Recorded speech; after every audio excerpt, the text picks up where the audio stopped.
My wife showed up to my tournament wearing another man's jersey. She doesn't know I'm competing.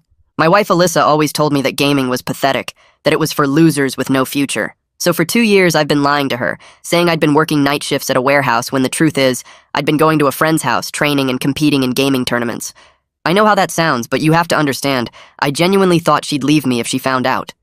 But I swore this time after this tournament, I would take her out to a fancy place and tell her that I loved her, and I loved gaming. The night before, I told my wife I had work and would be out all evening. She smiled at me. No problem. I'll be out this weekend at a spa with my sister anyway. However, 5 minutes ago, I just watched her enter the gaming venue and sit in the crowd. My mind instantly started racing as I sat in my gaming chair. She knew my secret, and I was doomed. But then I saw the smile on her face and thought, maybe she came here to support me. Maybe she wasn't as against gaming as I thought, and it made me feel warm inside. But just before the match started, I watched her slip on a jersey. The enemy team's jersey, and I felt my heart drop into my stomach. I flinched every time she yelled stuff like, "Let's go, baby! You got this!" acting all passionate toward my rival. My focus was instantly shattered. I started missing shots I wouldn't normally miss. I wasn't communicating with my team at all, and it didn't take long for the enemy team to absolutely dominate us. My teammates called a timeout the moment they noticed I was completely off. "Dude, what's wrong with you?" my teammate Jake asked. I couldn't answer. I just kept staring at Alyssa in the crowd while she stared lovingly at the other guy, blowing kisses at him, something she never once did for me. My team got more frustrated the more we started falling behind. When our opponents were 4 points away from winning, my team called in a second timeout. This time, Jake followed my phase and saw me eyeing a woman. "Are you really gonna sit here and be distracted by some chick?" he complained. I replied quietly, "That's my wife." The whole team went silent. They looked at me, then at her, then up at the scoreboard. I could see it clicking for them. They realized I wasn't just playing bad. I was just emotionally destroyed by the person who should have been supporting me the most. Without saying anything else, my teammates rallied around me. One of them slammed his hand against my back and said, "Let's crush them." 3 simple words that woke me up instantly. We huddled up and started devising completely new strategies, refusing to go down without a fight. We came back hungry for a win, more determined than we ever were before. We played unpredictably, aggressively, while I channeled all the pain into focus. The enemy's score hadn't moved for almost half an hour, and at some point, we were finally neck at neck. Alyssa had fallen quiet. Other fans around her sat still, too shocked to cheer. And then, we won. The moment I brought down the final guy, I felt the tears spill instantly. My entire team screamed out, tugging at my jersey, but I just pulled them all into a hug. When the victory ceremony started, I stood on the stage staring at Alyssa while I made my speech. I'm thankful my team had my back, when my wife didn't. She completely froze as the cameras searched the crowd and placed her face on the big screen for everyone to see. She panicked and ducked, weaving through the crowd to leave. That's when her secret boyfriend from the enemy team shouted at me, "Wait, that's your wife? She told me she was single." "Yeah, well, she told me she hated gaming," I said, disappointed. The crowd quickly figured out what happened. That my wife came to the tournament wearing an enemy jersey, cheering against her own husband the whole match, and they didn't like it one bit. People began booing at her, throwing popcorn and drinks over her head while she tried to get away. But just as she reached the exit, the crowd blocked it. That's when she lost it, screaming at me that I was a liar too, that I was supposed to be at work. I lied, worried you'd leave me.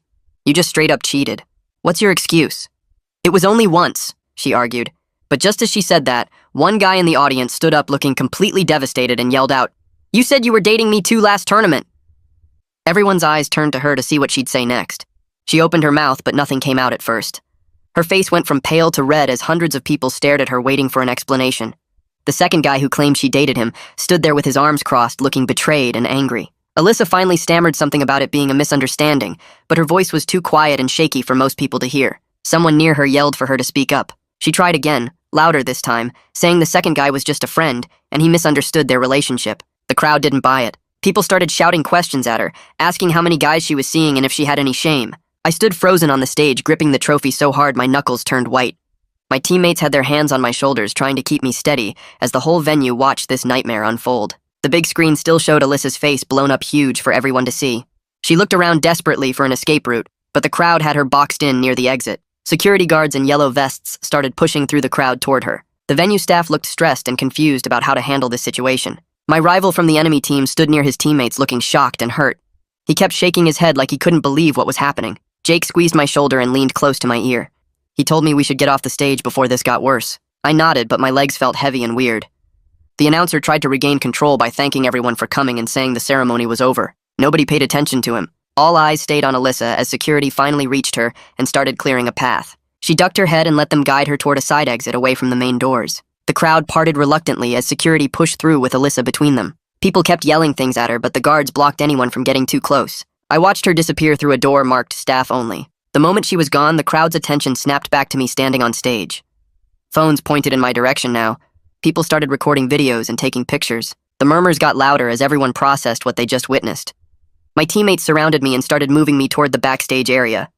Jake had his hand on my back guiding me while another teammate grabbed my gear bag. The walk-off stage felt like it took forever, even though it was probably only 30 seconds. Reporters tried to shout questions at me, but my teammates formed a wall and kept them back. We pushed through a heavy door into a hallway behind the stage. The noise from the venue became muffled. My ears were ringing and my chest felt tight. One of my teammates asked if I was okay, but I couldn't answer. We kept walking until we reached the locker room area. It was a basic space with benches and lockers and fluorescent lights that hurt my eyes. My teammate sat me down on a bench and someone handed me a water bottle. I stared at it in my hands without drinking. Jake sat down next to me without saying anything. The other guys hovered around asking questions I couldn't process. Someone said I played amazing in the second half. Another person said not to worry about what just happened. Their voices blended together into background noise. I sat there watching my hands shake while holding the water bottle. The cold plastic felt real, but everything else seemed fake and distant. Jake stayed quiet beside me, which I was grateful for. I didn't want anyone trying to fix this or tell me it would be okay. The sounds from the venue filtered through the walls, muffled cheering and music as they probably started cleaning up. My breathing slowly got more normal. The tight feeling in my chest loosened a little bit. One teammate sat on the bench across from me and said I should take my time. Another guy started packing up equipment, trying to give me space. I finally opened the water bottle and took a small sip. My throat was dry and the water helped. Jake shifted beside me but still didn't speak. I appreciated him just being there without making it weird. The locker room felt safe and quiet compared to the chaos outside. I knew I'd have to face everything eventually, but right now I just needed to breathe and process. My phone was in my bag, buzzing constantly. I could hear it vibrating against my gear. Part of me wanted to check it, but a bigger part knew it was Alyssa, and I wasn't ready for that. I took another sip of water and stared at the floor tiles. They were white with gray speckles. I counted the speckles on one tile, then another. It gave my brain something to focus on besides replaying what just happened. After sitting there for maybe 15 minutes, I stood up. My legs felt more solid now. I told Jake I needed to pack my stuff and get out of here. He nodded and asked if I wanted him to drive me. I said yes without thinking about it. The idea of being alone in my car right now felt impossible. My teammates started gathering their gear too. Someone mentioned getting food, but nobody seemed hungry. We were all just going through the motions of post-tournament routine, even though nothing felt routine. I made myself focus on packing my bag. Mouse, keyboard, headset, cables. Each item went into its spot. The familiar actions helped ground me. Jake stood nearby, keeping an eye on me without being obvious about it. I zipped up my bag and slung it over my shoulder. The trophy sat on the bench where someone had set it down. I picked it up and looked at it. First place. We actually won. The victory felt hollow and strange now. But we did win. My team pulled together when it mattered. I held on to that thought as we headed toward the exit. A tournament coordinator stopped us in the hallway. She looked stressed and apologetic. She said I needed to do a quick interview for the broadcast. It was required by tournament rules. I wanted to say no, but Jake gave me a look that said I should just get it over with. The coordinator led me to a small room set up with cameras and lights. A reporter stood there with a microphone looking uncomfortable. I sat in the chair they pointed to and tried to arrange my face into something normal. The lights felt hot on my skin. The reporter asked basic questions about the match and our comeback. I gave short answers about teamwork and staying focused under pressure. He asked what was going through my head during the final round. I said my team had my back and that made all the difference. He seemed to want me to mention what happened with Alyssa, but I didn't take the bait. I kept my answers about the game and about being honest with the people who matter. The reporter looked disappointed but didn't push it. After maybe 5 minutes, they said we were done. I stood up fast and headed for the door. My face felt hot and I knew I was probably red. Jake was waiting in the hallway and we walked quickly toward the exit. Other players and staff watched us pass. Some looked sympathetic, others looked curious. I kept my eyes forward and kept walking. We pushed through the back doors into the parking lot. The cool evening air hit my face and I took a deep breath. Jake's car was parked near the back. We threw our gear in the trunk and got in. He started the engine but didn't pull out right away. My phone had been buzzing the entire time we walked to the car. I finally pulled it out and looked at the screen. 23 missed calls from Alyssa. 37 text messages. I scrolled through the preview of the texts without opening them. The first ones were asking where I was. Then they got angry saying I embarrassed her. Then they switched to saying we needed to talk. Then back to angry saying I had no right to kick her out of the venue. The messages kept coming even as I watched. Another text appeared asking why I wasn't answering. I felt my jaw clench. Jake glanced over and asked if I was okay. I said I needed to silence my phone. I went into settings and put it on Do Not Disturb. Then I shoved it deep into my bag so I wouldn't be tempted to look at it again. Jake asked if I wanted to grab food or just head to his place. I said his place. The idea of being in public at a restaurant felt impossible. He nodded and pulled out of the parking lot. We drove in silence for a while. The streetlights passed by outside. My brain kept replaying moments from the tournament, seeing Alyssa in that jersey, her cheering for the other team, the look on her face when the big screen showed her, the second guy standing up, her trying to explain. All of it played on loop in my head. Jake's apartment was small but clean. He cleared some space on his couch and grabbed me a blanket and pillow. He asked if I wanted to talk, but I shook my head. He said okay and told me to help myself to anything in the fridge. Then he went to his room and closed the door. I sat on the couch still wearing my team jersey. The apartment was quiet except for the hum of the refrigerator. I pulled out my phone even though I knew I shouldn't. The Do Not Disturb was still on, but I could see the notifications stacking up. 52 texts from Alyssa now. I opened my messages and typed out a text without reading hers. I said we needed to meet tomorrow at the coffee shop on campus at 2 o'clock. I said she should stay somewhere else tonight. I hit send before I could second guess it. Her response came back in less than a minute. She said I had no right to kick her out of her own apartment. She said this was my fault for lying about gaming. She said I was being cruel and unfair. I read the text feeling my anger build. I typed back that we'd talk tomorrow and left it at that. I turned my phone face down on the coffee table. The silence pressed in around me. I laid down on the couch and pulled the blanket over myself. My body felt exhausted, but my brain wouldn't shut off. I stared at the ceiling in the dark. Jake's apartment had those popcorn ceilings with little bumps and shadows. I traced patterns in the texture, trying to make my mind focus on something besides everything that happened. My phone kept lighting up on the coffee table even though it was face down. I could see the glow through the gap. Each time it lit up, I knew it was another text from Alyssa. I forced myself not to look. The ceiling had a water stain in one corner shaped kind of like a cloud. I studied it and tried to breathe slowly. My chest still felt tight. My hands still felt shaky when I held them up. The victory should have felt amazing. We came back from being destroyed. We won. But instead I felt hollow and sick. I rolled onto my side facing the back of the couch. The fabric smelled like laundry detergent. I closed my eyes and tried to sleep, but my brain kept racing. I thought about how Alyssa wore that jersey, how she cheered against me, how she looked at that other guy, how she blew him kisses, things she never did for me. I thought about the 2 years of lying about gaming, telling her I was working night shifts at a warehouse. The guilt mixed with anger mixed with hurt until I couldn't separate them anymore. Hours passed. I knew it was hours because I kept checking my phone for the time without reading the messages. Midnight, 1 a.m., 2 a.m. Sleep never came. Around 3 a.m., I opened social media without thinking. That was a mistake. Clips from the tournament were everywhere. Someone had posted the full video of the ceremony, including Alyssa's face on the big screen. It already had thousands of views. The comments were brutal. People calling her names. People saying I deserved better. People making jokes. Some people saying I was wrong for lying about gaming. Others defending me. The whole thing had blown up into a debate about relationships and honesty. I saw my face in thumbnails and screenshots. Saw Alyssa's face. Saw the moment of confrontation captured from multiple angles. I closed the app, but the images stayed burned in my mind. I put my phone on the floor so I couldn't reach it easily. I pulled the blanket over my head, trying to block everything out. My eyes burned from being open so long. My body ached from tension. But sleep still wouldn't come. I just laid there in the dark on Jake's couch, replaying every moment and wondering how I missed all the signs that my wife was cheating on me. I woke up around 6 in the morning with my neck stiff from Jake's couch. The apartment was quiet except for the hum of the refrigerator in the kitchen. I sat up and rubbed my eyes, feeling the exhaustion settle into my bones. My phone was still on the floor where I'd left it. I picked it up and saw 83 messages from Alyssa now. I didn't open them.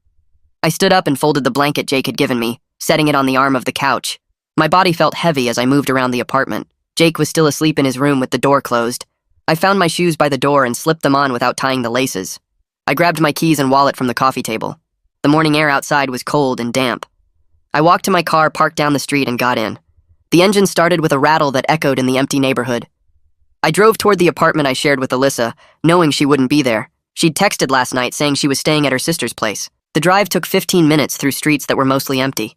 I parked in my usual spot and sat in the car for a moment, staring at the building. My hands gripped the steering wheel tight enough that my knuckles turned white. I forced myself to get out and walk up the stairs to the second floor. The hallway smelled like old carpet and someone's breakfast cooking. I unlocked the door and pushed it open. The silence inside felt thick and wrong. I stepped in and closed the door behind me. The living room looked exactly how I'd left it 2 days ago. Alyssa's shoes were scattered by the couch. Her coffee mug sat on the side table with a brown ring stained at the bottom. I walked toward the kitchen, and that's when I saw it. On the counter next to the sink was a canvas tote bag. The enemy team's jersey was stuffed inside, crumpled and wrinkled. Her wallet sat next to it along with her keys on the ring shaped like a cat. I walked closer and pulled the jersey out of the bag. The fabric felt rough in my hands. I held it up and stared at the logo printed across the chest. The number on the back was my rival's number. The confirmation hit me like a punch to the gut. She really wore this. She really cheered against me while wearing another man's jersey. My hands started shaking as I dropped the jersey back into the bag. I leaned against the counter and closed my eyes. The apartment felt smaller suddenly, like the walls were pressing in. I stood there for several minutes, just breathing. Then I pulled out my phone and opened my messages. I typed out a text to Alyssa without reading any of hers. I said we needed to meet at the coffee shop near campus at 2 o'clock today. I said it had to be somewhere public. I hit send and shoved the phone back in my pocket. I didn't want to be in the apartment anymore. I grabbed a few things from the bedroom, stuffing clothes into a backpack I found in the closet. I took my phone charger and my toothbrush from the bathroom. Then I left and locked the door behind me. I got back to Jake's apartment around 8 in the morning. He was awake now, sitting at the kitchen table eating cereal. He looked up when I walked in and nodded, but didn't ask questions. I dropped the backpack by the couch and sat down. My phone buzzed in my pocket. I pulled it out and saw Alyssa had responded. She said 2 o'clock was fine, but she wanted to know why I was being so dramatic. She said we could talk at home like normal people. I didn't respond. I set my phone on the coffee table face down. Jake finished his cereal and brought the bowl to the sink. He asked if I wanted breakfast, but I shook my head. I wasn't hungry. I spent the next few hours pacing around Jake's apartment. I walked from the living room to the kitchen and back again. I rehearsed what I was going to say to Alyssa. I practiced the words out loud when Jake went to take a shower. I tried different versions, different tones. Nothing felt right. At noon, I took a shower and changed into clean clothes. Jake offered to drive me to the coffee shop, but I said I needed to walk. The fresh air might help clear my head. I left his apartment at 1:30 and walked the 20 minutes to campus. The coffee shop was on the corner of a busy street. It had big windows and small tables packed close together. I went inside and ordered a black coffee I didn't really want. I sat at a table near the back where I could see the door. My leg bounced under the table as I waited. Alyssa showed up at 2:15. She walked in wearing sunglasses even though it was cloudy outside. She spotted me and walked over without ordering anything. She sat down across from me and took off the sunglasses. Her eyes were red like she'd been crying. She folded her hands on the table and stared at me. I stared back. Neither of us spoke for a long moment. The coffee shop was busy with students studying and people on laptops. The noise around us felt distant. Finally, Alyssa spoke first. She said this was all a huge mistake and she didn't mean for any of it to happen. She said she got confused and made a bad choice. Her voice was quiet and shaky. I listened without interrupting. She said I was the one who lied first by hiding my gaming career for 2 years. She said I made her feel like she couldn't trust me. She said if I'd just been honest from the start, none of this would have happened. I felt my jaw tighten. I took a breath and told her I was wrong to lie about gaming. I said I did it because I was scared she'd leave me if she knew the truth. I said that doesn't excuse what I did, but it explains it. Then I said her cheating and wearing another man's jersey to humiliate me publicly was not the same thing. She looked away and shook her head. She said I was making it sound worse than it was. She said it was only one time and she didn't think I'd ever find out. She said she never meant to hurt me. I asked her about the guy in the audience who said she dated him at a previous tournament. Her face went pale. She said that was different and complicated.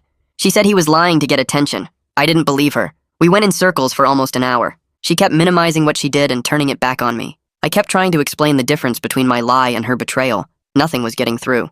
Other customers glanced over at us occasionally. We were keeping our voices down, but the tension was obvious. Finally, I said we needed to separate for a while.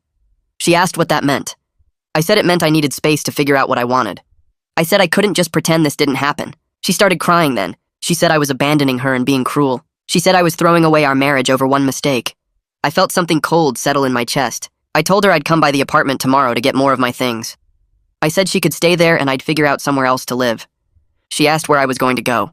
I said that wasn't her concern right now. I stood up and left my untouched coffee on the table. She called after me, but I didn't turn around. I walked back to the apartment alone. The sky had gotten darker and it looked like rain. I let myself in and went straight to the bedroom. I pulled a duffel bag from the closet and started filling it with clothes. I grabbed my laptop and charger from the desk. I took my gaming headset and mouse. I moved through the apartment quickly, not letting myself stop to think. In the kitchen, I grabbed my favorite mug and a few other things. Alyssa's keys were still on the counter next to that canvas bag. I left them there. I took my own key off my keyring and set it on the counter. The metal made a small clinking sound when it hit the surface. I looked around the apartment one last time. The hollow feeling in my chest wasn't sadness exactly. It was just the weight of something ending. I slung the duffel bag over my shoulder and walked out. I locked the door behind me with the spare key I still had, then slid that one under the door. I didn't want any reason to come back here. My phone started buzzing constantly as soon as I got back to Jake's place. The team group chat was blowing up. I opened it and saw dozens of messages. Jake was asking if I was okay. 2 other teammates were discussing whether we needed to make a statement. Someone posted a link to a gaming news site that had already written an article about the tournament incident. The headline called it a dramatic upset with personal stakes. I scrolled through the messages feeling overwhelmed. I typed out a response saying I wanted to keep personal details private. I asked them not to talk to press or post about it on social media. I said I appreciated their support, but I needed to handle this my own way. The responses came back quickly. Everyone agreed to keep quiet. Jake sent a private message asking if I needed anything. I told him I was fine and just needed time. I set my phone down and lay back on the couch. The ceiling looked the same as it had last night. I closed my eyes. My phone buzzed again an hour later. I picked it up and saw a DM request on social media from someone named Ray Tillman. I opened it. The message was professional and polite. He said he was a journalist covering the gaming scene and wanted to offer me a chance to tell my side of what happened at the tournament. He said he understood this was a difficult time, but thought it might help to have my perspective out there. He left his email and phone number. I read the message twice. Part of me wanted to ignore it completely. Another part of me wondered if he was right. Maybe getting ahead of the story would help, but I didn't have the energy to deal with it right now. I typed back a short response saying I appreciated him reaching out, but I needed time to process before making any statements. I said I'd reach out if I changed my mind. His reply came fast. He said he understood and would respect my privacy. He said he'd be writing something regardless since it was already public, but he wanted to make sure I knew the door was open. I thanked him and closed the app. That evening, my phone rang. I saw Beck's name on the screen. Beck was my manager, the guy who handled all the business side of my gaming career. I answered, and he got straight to the point. He said sponsors were asking questions. He said they wanted to know how to handle inquiries from press and fans. He said some of them were worried about the negative attention. I felt my stomach drop. I hadn't even thought about sponsors. Beck's voice was calm and practical. He said we needed to agree on a holding statement, something brief that would satisfy companies without getting into personal details. He suggested saying I was focused on the team and wouldn't be discussing personal matters at this time. I agreed. It sounded professional and simple. We talked for a few more minutes about logistics. Beck said he'd send the statement to all relevant parties and handle any follow-up questions. He asked if I was doing okay. I said I was managing. He told me to call if I needed anything. After we hung up, I felt exhausted. The business side of my personal crisis was overwhelming. I hadn't realized how many people had a stake in my life beyond just me and Alyssa. Around 9 that night, I got a text from an unknown number. I opened it and saw it was from Camelia. She was one of our team coaches and someone I'd become friends with over the past year. The message said she heard what happened and wanted to check in. She said if I needed a place to stay that wasn't Jake's couch, she had a spare room I could use. No pressure and no timeline. I stared at the message for a long time. The offer felt generous and kind. It also felt embarrassing that I needed help like this. But Jake's couch wasn't a long-term solution, and I knew it. I texted back saying I really appreciated the offer and would take her up on it if she was sure. She responded immediately saying she was completely sure, and I could move in whenever I wanted. She said she'd text me her address. The relief I felt was mixed with shame. I was a grown adult who couldn't even keep my own living situation together. But I pushed the shame down and focused on the practical side. Camelia's place would give me stability while I figured everything else out. My phone buzzed again before I could put it down. This time it was a text from a number I didn't recognize. I opened it and saw a long message from someone who identified themselves as Alyssa's sister. The text was hostile and angry. She said I had no right to abandon my wife when she needed me most. She said I aired our dirty laundry in public and humiliated Alyssa in front of thousands of people. She said I was a coward who couldn't handle one mistake. She said Alyssa was devastated and it was all my fault. I read the message twice, feeling my anger build. Alyssa had already spun the narrative to her family. She'd painted herself as the victim and me as the villain. I thought about responding but decided against it. Anything I said would just make things worse. Instead, I blocked the number and deleted the message. The alienation stung more than I expected. I'd always gotten along with Alyssa's family. Her sister used to invite us over for holidays. Now she was sending me hate texts based on whatever version of events Alyssa had told her. One more notification popped up before I finally silenced my phone. It was a DM from my rival on the enemy team. I opened it with my jaw clenched. The message was surprisingly genuine. He said he wanted to apologize and make it clear he had no idea Alyssa was married.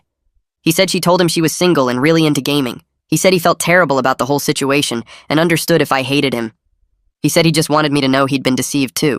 I read the message several times. His tone seemed honest. I wanted to be angry at him, but the anger felt misplaced. He was a victim of Alyssa's lies just like I was.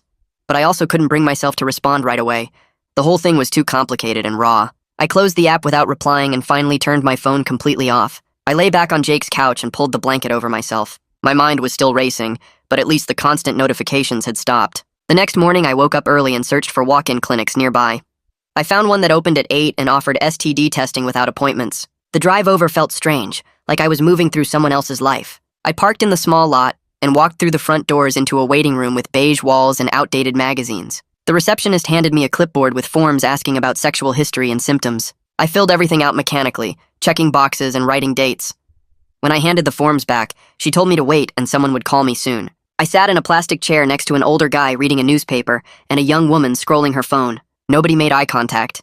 The fluorescent lights buzzed overhead and I felt exposed sitting there, like everyone knew why I was getting tested. A nurse called my name after 20 minutes and led me to a small exam room. She explained the testing process in a calm, professional voice that made me feel slightly less ashamed. The actual test was quick and clinical.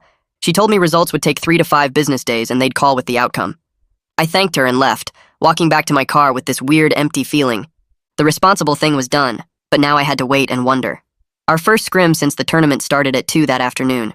I logged in early and ran through warm-up drills, trying to get my head right. My teammates joined the voice channel one by one, keeping the energy light. We loaded into the practice match against a mid-tier team we should have handled easily. But from the first round, I was off. I missed a call-out about enemy positioning that got Jake killed.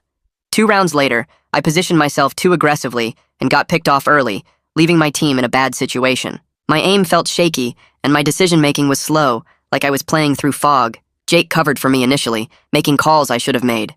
But as we fell further behind, I heard the frustration creeping into everyone's voices. We lost the first map badly.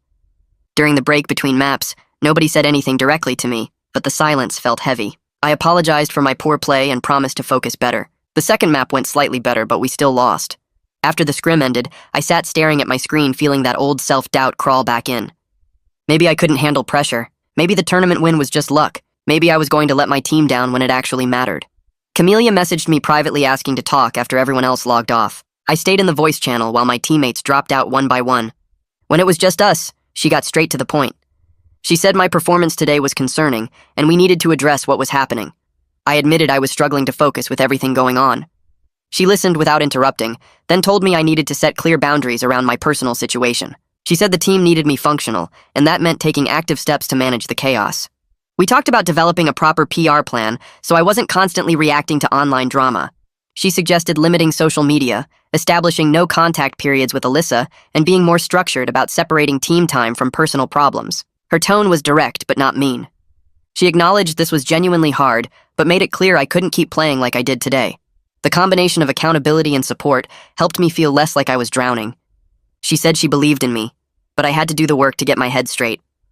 I agreed to everything she suggested and thanked her for being honest. After we hung up, I felt slightly more grounded, like I had a plan instead of just chaos. That night, I sat at Camelia's kitchen table with my laptop and started drafting a personal statement.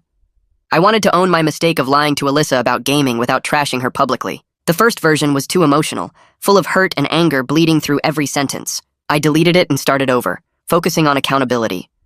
I wrote about hiding my passion because I feared rejection, acknowledging that lying was wrong regardless of my reasons.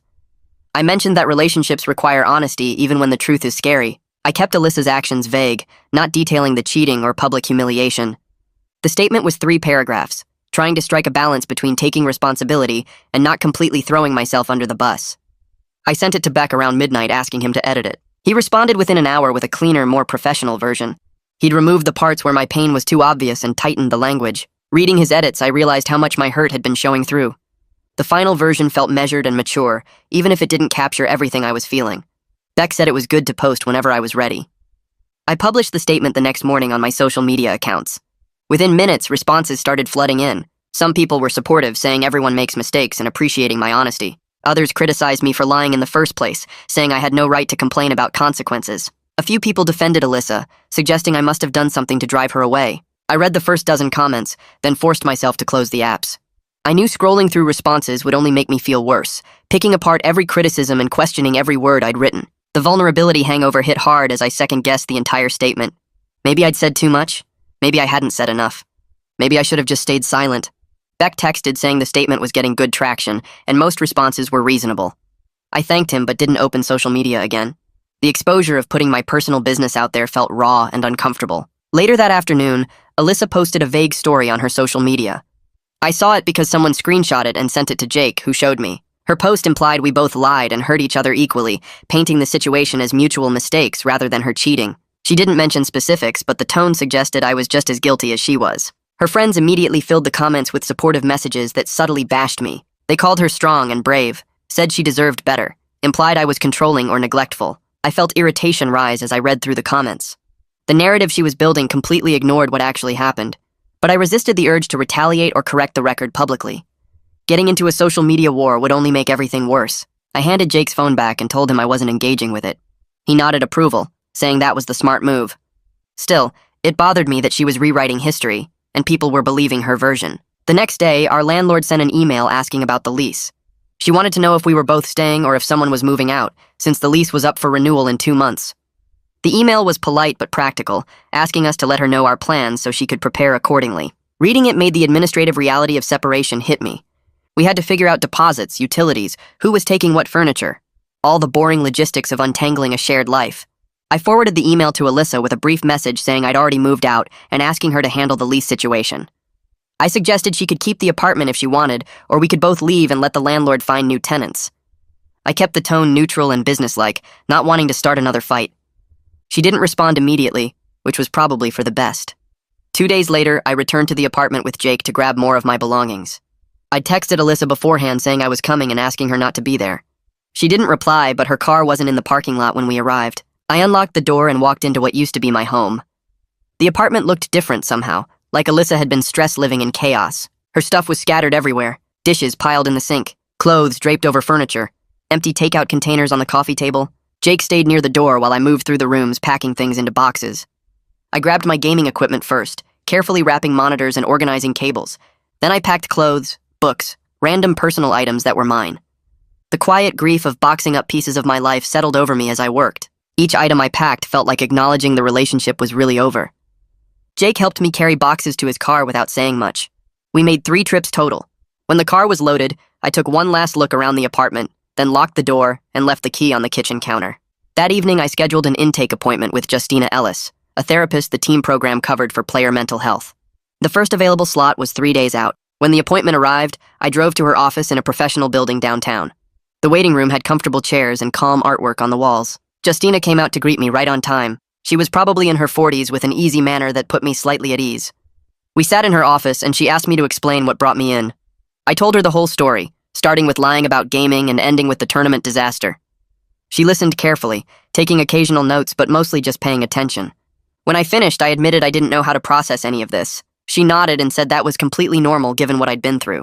Instead of diving into deep analysis, she focused on immediate coping strategies. We talked about breathing exercises, ways to manage intrusive thoughts, and how to separate work performance from personal chaos. She gave me practical tools I could use right away. The session felt helpful without being overwhelming. The next morning, team ownership called a meeting. It was me, the team manager, and 2 people from the organization's leadership. They were professional but direct about setting clear performance expectations. They mentioned my recent poor play and said they understood I was dealing with personal issues, but the team needed consistent performance. One of them brought up potential benching if my play didn't stabilize, framing it as a necessary option to protect the team's competitive standing. The message was delivered without hostility, but the stakes were obvious. My career depended on pulling myself together. I committed to doing better, outlining the steps I was taking with therapy and practice routines. They seemed satisfied with my response, but made it clear they'd be watching my performance closely. After the meeting ended, I sat in my car for a few minutes processing the pressure. Then I drove to the practice facility, determined to prove I could handle this. The next scrim session started 2 days later, and I sat in my gaming chair focusing on the breathing technique Justina had shown me. 4 counts in, hold for 4, 4 counts out. My hands felt steadier on the mouse as I loaded into the practice match. The first round started and I forced myself to make clear call-outs instead of staying silent. I spotted an enemy flanking left and called it out immediately, my voice coming through the headset without the usual hesitation. My positioning felt more deliberate as I held the angle Jake needed me to cover. We won the first round and I felt a small spark of something that wasn't shame or panic. The second round went smoother as I traded kills efficiently and rotated when my team needed support. By the third round, Jake gave me a quick nod between plays, and that tiny acknowledgement felt huge. We finished the scrim with a decent performance, and while I wasn't back to my peak level, I had actually functioned like a real teammate instead of dead weight. Walking out of the practice facility that evening, the small win of basic competence settled into my chest and reminded me I hadn't completely lost everything. 3 days later, I opened my laptop to check emails and saw Alyssa's name in my inbox.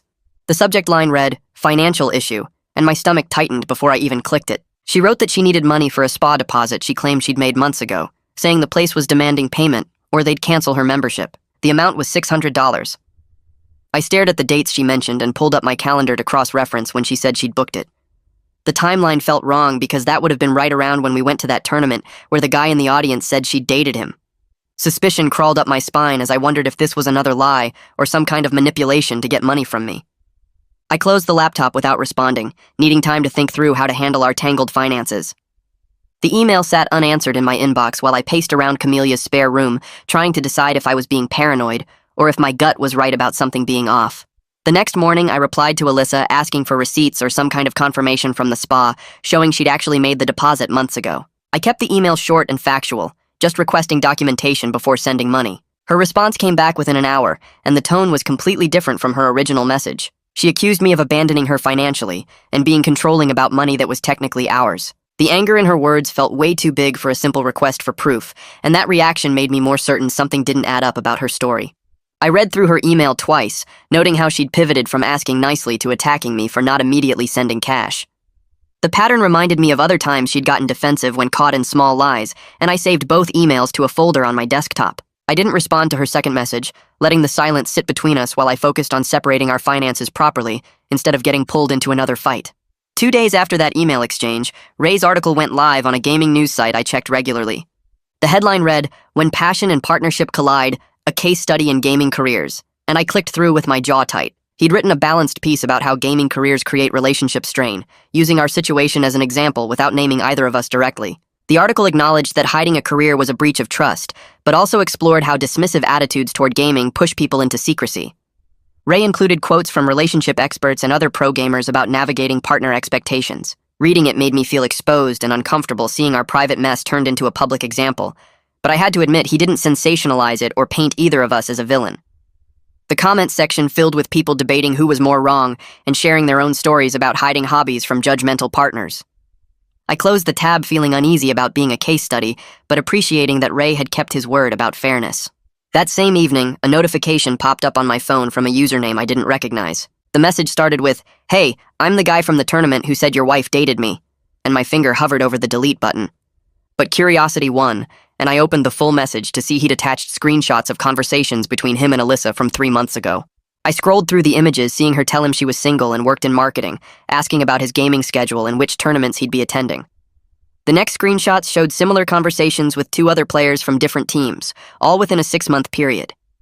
A pattern emerged of her targeting players at tournaments and lying about her relationship status to get close to them.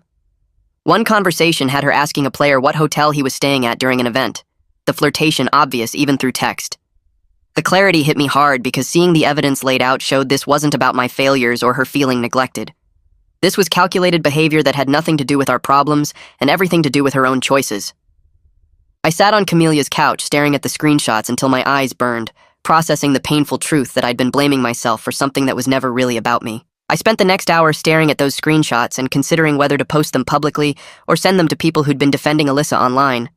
My finger hovered over the share button multiple times as anger pushed me toward exposing her pattern of lies to everyone who thought I was the only bad guy in this situation. But each time I got close to posting, something stopped me and made me think about what kind of person I wanted to be when this was all over. Keeping the screenshots for my own understanding felt like enough because I didn't need to destroy her reputation publicly to know the truth about what happened. I didn't want to become someone who weaponized private information even if she deserved the exposure. The restraint felt like taking back some control over how I handled this whole mess instead of just reacting emotionally to everything she did. I saved the screenshots to a private folder, thanked the guy for sending them, and closed the app. The choice to keep them private wasn't about protecting Alyssa, but about protecting the person I wanted to be. 3 days later, I messaged Justina asking if she'd be willing to facilitate a joint mediation session between me and Alyssa. I explained we needed a neutral space to talk through separation logistics without it turning into a screaming match. Justina responded within a few hours saying she could do one session focused on practical communication rather than couples therapy. I forwarded her response to Alyssa expecting a hostile reply or flat refusal. Instead, Alyssa agreed to one meeting, which surprised me enough that I read her email 3 times to make sure I understood correctly. The coordination took several days of back and forth about scheduling, with Justina finding a time that worked for all 3 of us the following week. I marked the appointment in my calendar and spent the days leading up to it trying to prepare mentally for sitting in a room with Alyssa. I went in with low expectations, but some small guarded hope that maybe we could at least communicate clearly enough to handle the separation without constant fighting. The mediation session happened in Justina's office on a Tuesday afternoon, and the tension in the room made the air feel thick. Justina started by setting ground rules about taking turns speaking and focusing on practical issues rather than attacking each other. Alyssa went first and admitted she'd felt belittled by my gaming career, saying she'd grown up watching her dad waste their family's money on gambling and saw gaming as the same kind of pointless risk. She talked about resenting being left alone so many nights while I was supposedly at work, feeling like she came second to a hobby she didn't understand. Her voice cracked when she said she'd wanted me to choose her over gaming, and when I didn't, she'd looked for attention elsewhere. I sat listening without interrupting, even though parts of her explanation felt like excuses. When it was my turn, I acknowledged that hiding my career to avoid rejection had been cowardly and unfair to her. I explained I'd been scared she'd leave if she knew the truth, but that fear didn't justify lying for 2 years about where I was and what I was doing. I admitted I'd made her feel less important by prioritizing practice and tournaments without being honest about what they meant to me. Neither of us excused the other's behavior, but the honesty cut through some of the defensive posturing we'd been stuck in. Justina helped us identify that we'd both been protecting ourselves in ways that hurt the other person, and while that didn't fix anything, it at least gave us a clearer picture of how we'd gotten here. The next day, I walked into a bank branch I'd researched online and opened my own checking account separate from our joint finances. The banker walked me through paperwork and asked about direct deposits, automatic payments, and account preferences. I spent an hour updating my team payment information to route to the new account and made a list of all the shared bills that would need to be split or transferred. Each step toward financial independence felt tedious but necessary as I untangled automatic payments for streaming services, utilities, and insurance. I called the electric company to remove my name from the apartment account and updated my address with the bank to Camelia's place. The process of separating our day-to-day money made everything feel more real and final in a way that hurt differently than the emotional stuff. By the time I finished all the administrative tasks, my head ached from phone calls and forms. But I had my own account with my own money that Alyssa couldn't access or control. The independence felt like both loss and relief, acknowledging our lives were splitting apart while giving me control over my own financial future. Later that evening, I was hanging up my jacket and felt something hard in the pocket. I reached in and pulled out my wedding ring, the metal cold against my palm. I'd taken it off weeks ago and shoved it in my pocket without thinking, then forgotten about it completely. Standing there holding the ring, I felt the weight of everything that symbol used to mean, and everything it didn't mean anymore. I found the original box in my drawer and placed the ring inside carefully, unable to wear it but not ready to throw it away or sell it. The ring sat in its box on my desk while I pulled out my phone and called Camelia without planning what I'd say. She answered on the second ring, and I just said I needed someone to be there. We sat on the phone together, breathing while I processed the grief of putting away my wedding ring and accepting my marriage was really over. Camelia didn't try to fill the silence with advice or comfort. She just stayed present on the other end of the line. Her breathing matched mine, and the simple act of not being alone while I fell apart helped more than any words could have. After 20 minutes of just existing together through the phone, I thanked her and we hung up. The ring stayed in its box on my desk, a reminder of what I'd lost and what I was slowly learning to live without. The team called a meeting 3 days later about organizing a charity stream for mental health awareness. Everyone sat around the practice facility break room while Camelia explained the format and goals. The stream would run for 6 hours with rotating players and open discussion about gaming culture and personal wellness. I listened to the details about viewer donations and partner organizations without saying much. When Camelia asked if anyone wanted to share their story briefly during the broadcast, the room went quiet. I raised my hand before I could overthink it. Jake looked at me with raised eyebrows but nodded approval. We spent the next hour planning segments and topics, keeping everything structured so nobody felt pressured to overshare. I agreed to a 10-minute segment about setting boundaries in relationships and why honesty matters even when it's scary. The team seemed relieved someone was willing to go first and open up the conversation. Camelia pulled me aside afterward to make sure I felt ready and wasn't forcing myself. I told her it felt right to use what happened for something useful instead of just hiding from it. The rival team posted an announcement 2 days before our charity stream. They were conducting an internal review of player conduct policies and relationship disclosure requirements. The statement didn't name anyone specifically or throw my rival under the bus. It acknowledged that unclear boundaries had created problems and they were taking steps to prevent future issues. I read it twice on my phone while sitting in Camelia's kitchen. The response felt measured and fair instead of reactionary. Part of me appreciated they weren't destroying someone who'd also been lied to and manipulated. Another part still felt angry that Alyssa had put multiple people in this position. I screenshot the announcement and sent it to Jake with no comment. He replied with a thumbs up. The whole situation remained complicated and messy, but at least the rival organization was trying to do better instead of just blaming individuals. Jake and I met at a coffee shop near the practice facility to work through our communication patterns. He brought a notebook with plays and positioning diagrams from our recent scrims. We spent an hour reviewing moments where my callouts had been unclear or delayed. Jake didn't sugarcoat anything, but he also didn't make it personal. He showed me 3 specific rounds where better communication would have changed outcomes. I acknowledged each one, and we talked through what I should have said differently. Then we switched to his areas for improvement. Looking at times his positioning left me exposed. The balance of accountability felt good instead of one-sided. We ordered a second round of coffee and mapped out our roles for the upcoming qualifier. Jake reminded me that we functioned best when I handled mid-control, and he focused on entry fragging. The team-first approach helped me feel connected to something bigger than my personal mess. By the time we left, I felt more confident about our synergy and less worried about letting everyone down. I came home from practice to find a cardboard box sitting outside Camelia's door. My name was written on top in Alyssa's handwriting. I carried it inside and set it on the kitchen counter before opening it. Inside were random items from our apartment, things I'd forgotten or hadn't prioritized during my quick packing trips. A hoodie I'd been looking for, some gaming peripherals, a photo album from our first year together. Tucked on top was a folded piece of notebook paper. I unfolded it and read her handwriting saying she didn't mean to hurt me and hoped I was doing okay. The apology felt hollow and self-serving, more about making herself feel better than genuine remorse. Nothing in the note acknowledged the full scope of what she'd done or showed real understanding of the damage. I read it twice looking for something authentic, but only found vague regret. The conflicted softening her words tried to create didn't take hold. I folded the note back up and stuck it in the box without responding. Camelia asked if I was all right when she got home and I just shrugged. The box sat in my room for 2 days before I finally unpacked it and threw the note away. I bought a wall calendar and a pack of colored markers to build a proper training schedule. Sleep time got marked in blue, meals in green, scrim blocks in red, solo practice in orange. I set alarms on my phone for each transition and stuck to them even when I didn't feel like it. Meal prep happened every Sunday with chicken, rice, and vegetables portioned into containers.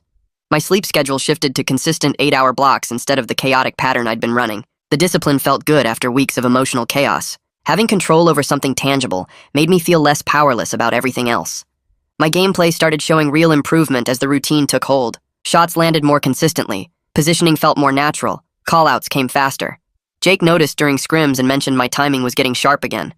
The structure gave me something to focus on besides the constant replay of tournament drama. Each day following the schedule felt like a small win building towards something bigger. The clinic called with my test results on a Tuesday morning. Everything came back negative. I thanked the nurse and hung up feeling a wave of relief without any celebration. The clean bill of health removed one source of anxiety from the pile of stress I'd been carrying. I filed the paperwork in a folder with other medical documents and closed the drawer. The whole experience of needing the test in the first place still made me feel gross. I tried not to think about why it had been necessary or what it said about my marriage. Instead, I focused on the relief of crossing one more thing off my worry list. Jake texted asking how it went, and I replied with a simple thumbs up. He sent back a fist bump emoji. The small exchange of support helped more than a long conversation would have. I spent the rest of the day training and didn't let myself dwell on any of it. Beck called during my lunch break to tell me he'd secured a sponsor queue and a session for the following week. The energy drink company wanted me to answer fan questions on their social media. He'd already set clear boundaries with them about what topics were off limits. No questions about Alyssa, no questions about personal drama, nothing that wasn't directly related to gaming or team performance. I agreed to participate knowing professional obligations didn't pause for personal problems. Beck sent over a prep document with likely questions and suggested talking points. We spent 20 minutes on the phone rehearsing responses until I felt more confident. The structure and preparation helped me feel less anxious about facing public interaction. Beck reminded me I could always redirect or decline to answer if something felt wrong. His support made the whole thing feel manageable instead of overwhelming. I marked the Q&A date on my calendar and spent the next few days reviewing the prep materials. Qualifier day arrived and I woke up 2 hours before my alarm. I lay in bed running through my pre-match routine mentally before getting up. Shower, light breakfast, gear check, warm-up drills. I committed to keeping my eyes on the screen and comms, refusing to scan the crowd or get distracted by anything outside the game. My headset went on and the world narrowed to just the match. The intentional focus felt like putting on armor against everything else. I ran through aim training maps until my hands felt loose and responsive. Jake arrived at the venue same time as me, and we did our team warm-up together. The familiar rhythm of preparation steadied my nerves. I blocked out thoughts about Alyssa, about drama, about anything except the game in front of me. When we took our seats in the competition area, I adjusted my monitor and checked my settings twice. Everything felt right. My breathing stayed even and controlled. The countdown started and I locked in. The early maps were shaky as nerves affected my timing on crucial shots. I missed an easy pick that should have opened up the round. My positioning felt slightly off and I second-guessed calls I normally made automatically. The pressure of needing to perform well after everything that happened weighed heavier than I expected. But halfway through map 2, I forced myself to redirect team comms and steady my focus. I called out enemy positions clearly and moved with more confidence. My teammates responded to the callouts and we clawed back from a rough start. Jake Entry fragged perfectly on 3 consecutive rounds, and I traded kills when he went down. The synergy we'd practiced started clicking into place. Our coordination improved as I stopped overthinking and just played.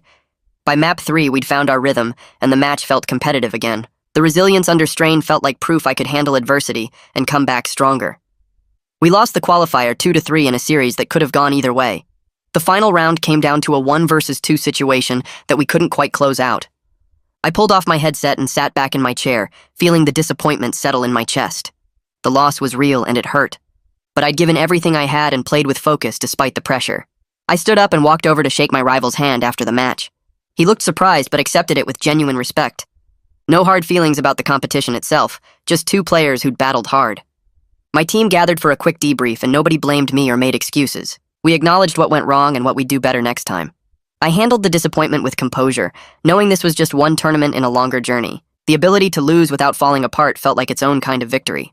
That night I sat in front of my webcam at Camelia's place and recorded a message for my fans. I kept it short, maybe 2 minutes, talking straight to the camera about taking responsibility for my performance in the qualifier. I thanked everyone for their support and said I was working on improving my game and my focus.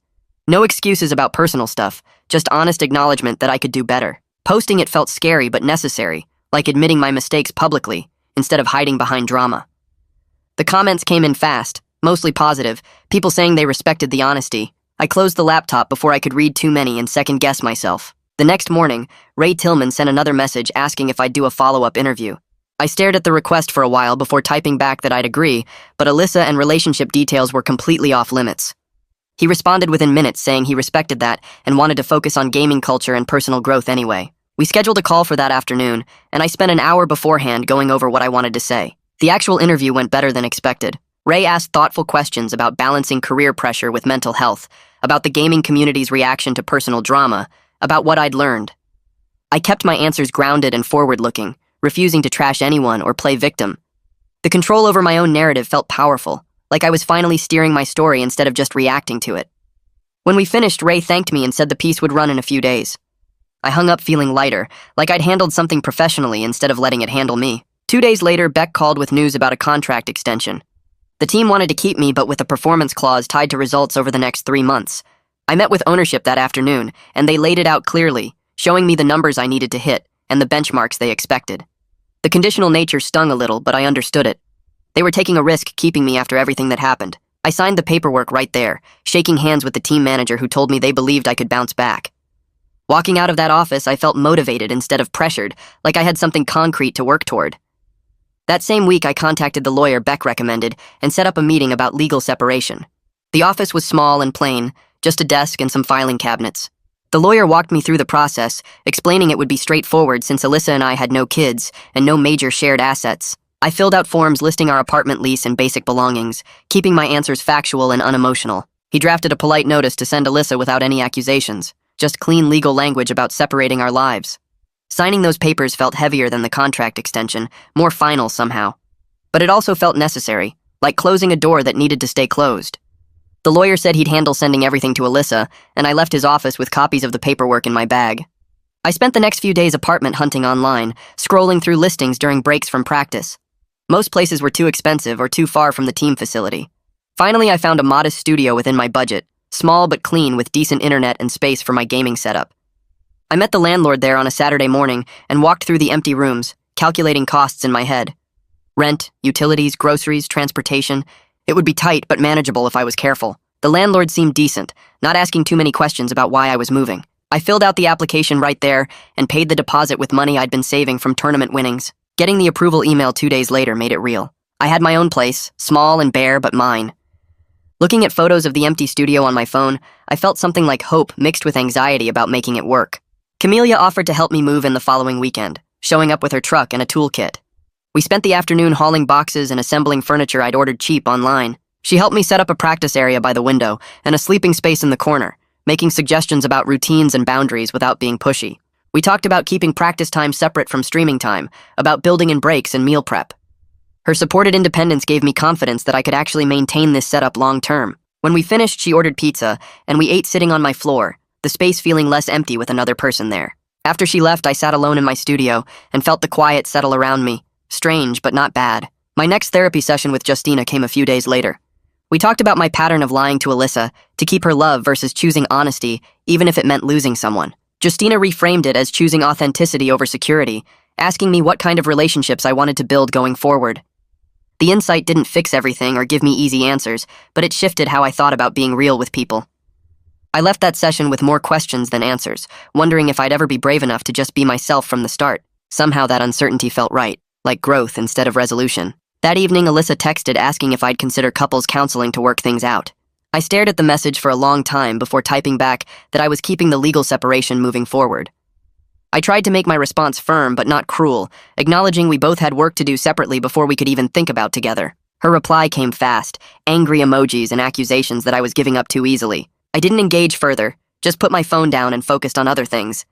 The boundary felt clean, even though maintaining it was hard.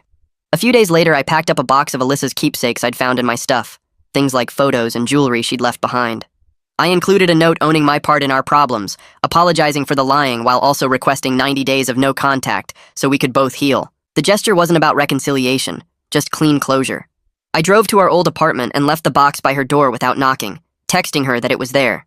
Driving away felt like the final step in letting go, painful, but necessary. Our scrim block the following week went smoother than it had in a while. My teammates noticed my communication was steadier, my positioning more deliberate.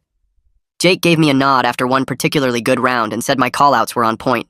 The quiet confidence building in my gameplay felt earned rather than lucky, like all the work was actually paying off. I wasn't back to peak form yet, still missing shots I should make and hesitating on some decisions. But the trajectory was clearly upward, improvement I could measure and feel. After practice, I stayed late running drills, pushing myself to be better tomorrow than I was today. I spent the next afternoon building out my new life in spreadsheet form, tracking every dollar I spent and every dollar I earned from streaming and tournament winnings. The numbers looked tight but workable if I stuck to the plan. I bought a pack of meal prep containers from the discount store and spent Sunday cooking chicken, rice, and vegetables in bulk for the week ahead. The routine felt boring in a good way, like I was taking care of myself instead of just surviving. I taped a color-coded training schedule to my wall above my desk, blocking out scrim time in blue, solo practice in green, and streaming hours in yellow. Looking at the organized grid of my week made me feel like I had control over something real. Each small system I put in place built on the last one, creating structure where there used to be chaos and lies. Late that night, I sat at my desk with my journal open and started writing an apology letter to myself. The words came slowly at first, admitting where I failed by lying to Alyssa for 2 years instead of being honest about who I was. I wrote about choosing fear over truth and how that choice poisoned everything good we might have had. But I also acknowledged what I learned about boundaries and honesty and the difference between keeping someone's love through deception versus earning it through authenticity. The letter stayed in my journal, never meant for anyone else to read. I closed the notebook and read back what I wrote, feeling something like acceptance settle in my chest. I didn't need Alyssa's forgiveness or anyone else's absolution to move forward. The work was mine to do, and I was doing it. The following evening, I queued up a solo ranked match and muted every social media notification on my phone before the game loaded. I wasn't streaming or practicing for team strategy, just playing because I loved the game itself. My focus felt clear as the match started, my hands steady on the mouse and keyboard. I made call-outs to strangers who became temporary teammates, coordinating pushes and covering angles like we'd played together for months. We traded rounds back and forth with the enemy team, both sides playing sharp and focused. The final round came down to a 1 versus 2 situation, and I clutched it out with careful positioning and patience. The match ended with a close win, and my teammates typed quick thanks in chat before queuing their next games. I leaned back in my chair and smiled at my screen, realizing I was building something real here. A career and a life based on honesty and boundaries and genuine passion instead of fear of rejection. The path forward looked different from I imagined 2 months ago, but it felt right in a way nothing else had in years.